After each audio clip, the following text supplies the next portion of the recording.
Hi, I'm Karen Buxman, and I am the co-chair for the 2018 Conference for the Association for Applied and Therapeutic Humor, or AATH. In 2018, our theme will be resilience, and our lineup is incredible. We have speakers who have expertise in all sorts of fields related to resilience. We'll be having attendees from all around the planet. We have a wonderful global presence in AATH. And I'm excited today to share some information and chat with one of our presenters, Amy Oestreicher, who is going to be speaking Hello. about, did I do that right? Yes. All right. Yeah, it's like nothing like butchering your name while we do this wonderful speech. But you know, it's humor. We would laugh about that, right, Amy? So tell us, when I was researching you, I found that not only are you, you're a speaker, you are an author, you are an artist, you've done TEDx, you are an actress, and I loved your phrase, Jill of all trades. So, you know, give us a little bit of a background about how you came to be such an eclectic personality. Well, I would start with lover of creativity Oh, right. and stories, because I think that's where all those things come from. I mean, I was born just like wanting to create things, and that got me into musical theater and all that kind of stuff. But I love how that kind of prepared me and gave me the resilience to get through a lot of traumas in my life that I didn't expect. And what's so special about being able to create, art and theater and music and all that, which we all could do. I think that was what was able to give me a container to make something out of what I'd been through and learn from it, which was the best part, and also find the humor in it. Well, your story is such a compelling one because, all of us think we have a crappy day. And sometimes we have a crappy week, and maybe we. I still do.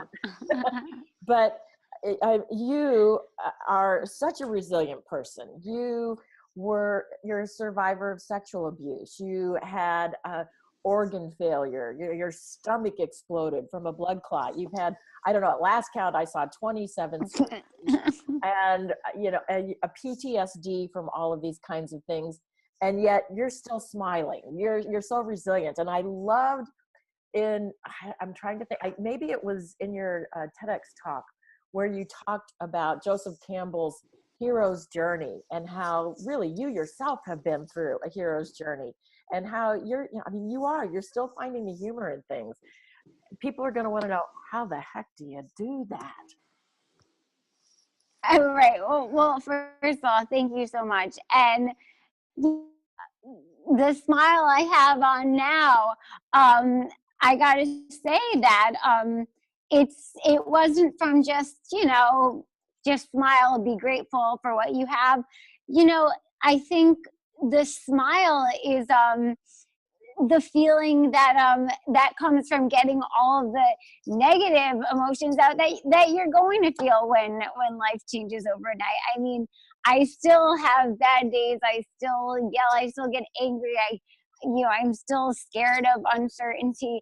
But I think really, the creativity and like I said in the TED Talk, discovering stories and seeing how there was this kind of hero's journey in every story, and I could learn from that gave me a roadmap. And I made a certainty where there really was none.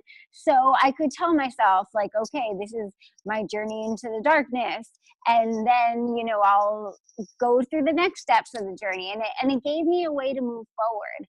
It gave me hope. And I think as long as we can see like the structure of what we're doing, even if we're making it up for ourselves, I think that gives us, some kind of momentum to keep going. And the good part is like all the, the sadness, the anger, all of that came with all the traumas. I've been able to use, in my theater, in my art.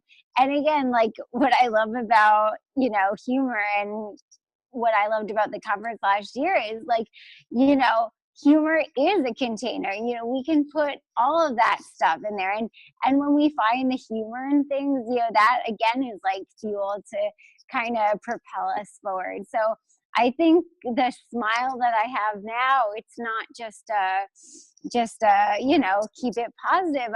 I think it's like, yeah, like I made it, that makes it worthwhile. Well, one of the many definitions that's thrown around about humor and comedy is that, comedy is tragedy plus time. I think it was Mel Brooks said that, comedy is, what is it? Tragedy is when I cut my finger, and, comedy is when you fall in a sewer hole and die. I mean, it's well, now I don't think my playwriting professor is such a genius, because the quote that changed my life is humor equals truth plus distance, which I think is so true. It's true. So true. We need that distance emotionally. We need that time. But you've really gone the distance with your hero's journey. And is there a time or two that you can recall where you can look back now and see the humor in some of those situations? I think the bad part about me and my family is like, we found the humor at the time too, when Really? sometimes people are like, what, that was how we, my whole family, my parents will be at the conferences, there is that, we found the humor in being in the ICU. I mean, they snuck me out of the ICU to like go shopping, which is a story in my Onewoman show. But yes, there are definitely moments that I was able to laugh in retrospect, like having a wound that wouldn't heal, and having to tote around a whole vacuum pack with me and trying to go shopping with it. I mean, at the moment, lugging around that vacuum pack was not funny. But now, you can laugh when you're able to shop and carry a drink. But I think the humor then was what gave us hope. That's really nice. So. That's really nice. Well, one of the quotes that I love so much from Viktor Frankl says that between stimulus and response, there's a space. And in that space lies our freedom and our power to choose. And in our choice lies our growth and our happiness. And I know that in your space, you put so many amazing things. You have music, you have art, you have humor, and you have an ability to weave all of these in. What kinds of things can we expect for you to bring us in your, is that your One Woman show that you'll be doing, Gutless and Grateful? Yes, I believe I am. Gutless and Grateful, it took, I had to go 6 years, not eating or drinking. So, imagine like food, not only connects our bodies, it connects us to other people. And so I was kind of in my own little bubble for all those, years to cope.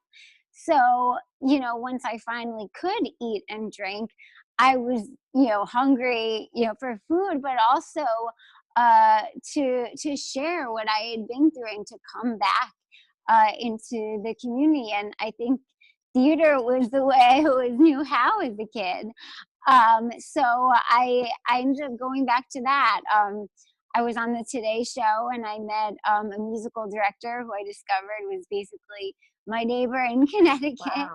And I ended up taking all the journaling I had done for all those years, hidden in my room on my laptop, and songs. And it was the first time I had to create a structure, a story arc for what these past years had been. And I don't think I had found the meaning in what I'd been through as I was going through it. But thinking about like, okay, what's the beginning, what's the middle, what's the end, what's the lesson that I want people to learn from it?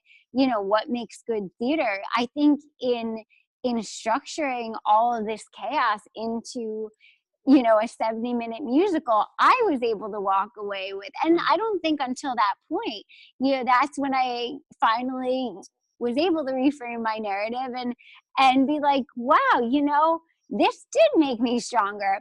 And that was really, the first kind of catharsis for me. But the second half of that was when I actually premiered it in 2012. And it's been 5 years, and right now we're talking at the end of October, but so it's been officially 5 years since I premiered in New York. And what I didn't expect when I just done it was that people could actually relate to that arc, not necessarily, that my stomach exploded, because for years I just felt so different from everyone else. I mean, how do you explain that?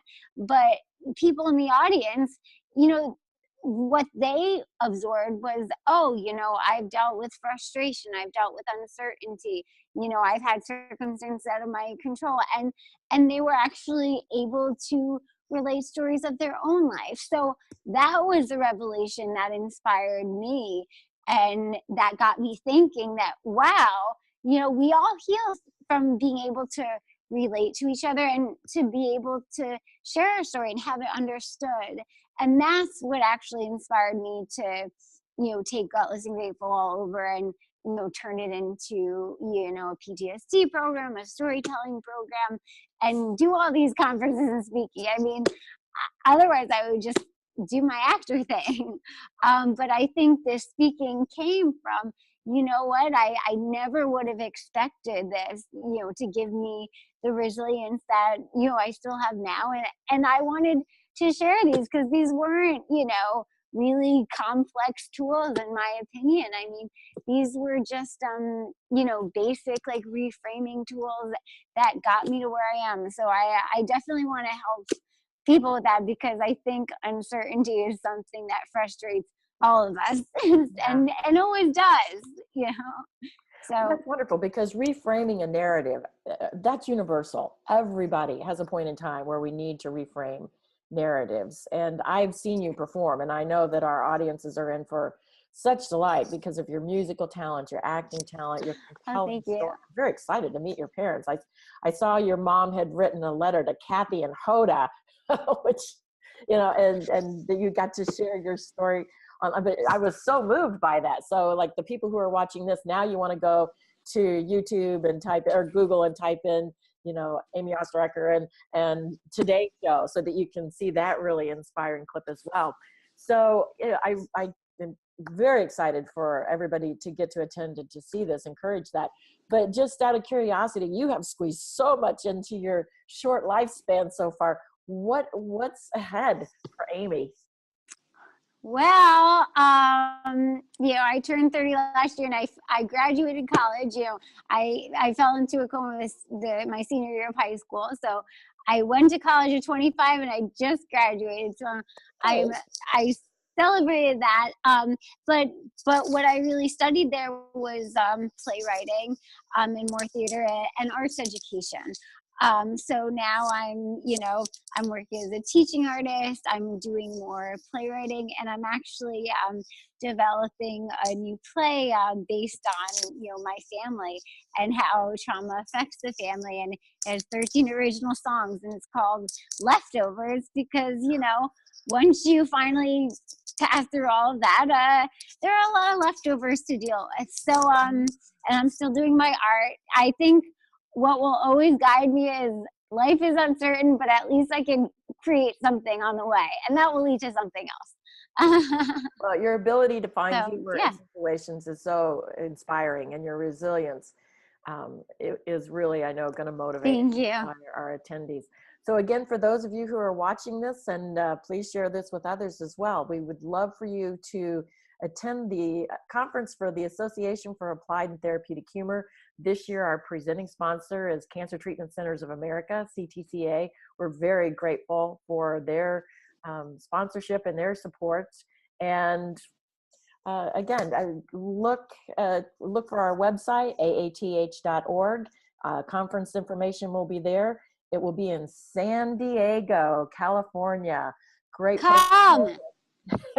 And it's the best. April 12th and 15th, 2018. So we look forward to seeing you there, and you'll have an opportunity to see Amy. See you there. So much for your time, Amy. It's been awesome. Thank you. I really appreciate it. My parents can't wait either. Awesome. Fabulous. Bye.